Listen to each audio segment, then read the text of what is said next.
इस देश में एक आग का दरिया हुआ करता था।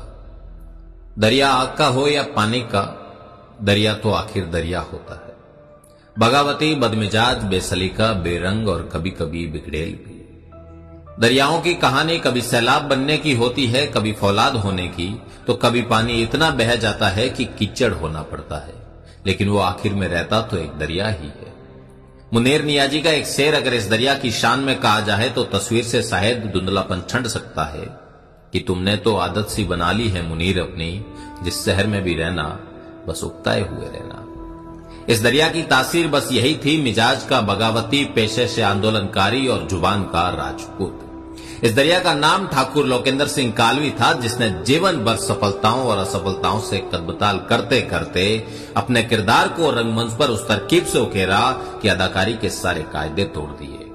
इस किरदार के पन्नों को थोड़ा पलटते हैं और जुलाई 1991 की नौजवान लोकेंद्र सिंह कालवी को टटोलते हैं। नागौर के कालवी ठिकाने में सियासत से लेकर राजपूत समाज के नामचीन शतरफों के बीच महयों से अंग्रेजी पढ़े और बास्केटबॉल के उम्दा खिलाड़ी लोकेंद्र सिंह कालवी का पाकदस्तूर हुआ।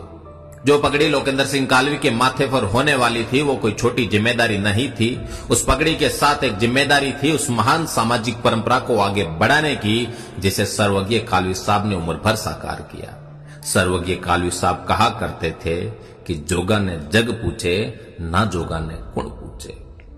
मैंने लोकेंद्र सिंह कालवी साहब से यह बात ना जाने कितने मंचों से सुनी थी कि मैं माथे पर कल्याण सिंह कालवी की पगड़ी पहनता हूं और इसका मुझे हमेशा गर्व है, लेकिन अगर मैं मेरे गांव के हरिजन की पगड़ी भी पहनता तो उसका भी मुझे उतना ही गर्व होता। मैंने अपने पिता से सीखा है, जो अपनी जात का नहीं वो अपने बाप का नहीं, और जो अपने बाप का नहीं वो राष्ट्र का कैसे हो सकता है। अपने पिता द्वारा दिए गए इन्हीं उसूलों के पतवार थामे लोकेंद्र सिंह कालवी उसी विरासत के महान समंदर में जीवन भर गोते लगाते रहे। कभी तैर लिए, कभी हिचकोले खाए, तो कभी डूबने से भी नहीं बच पाए।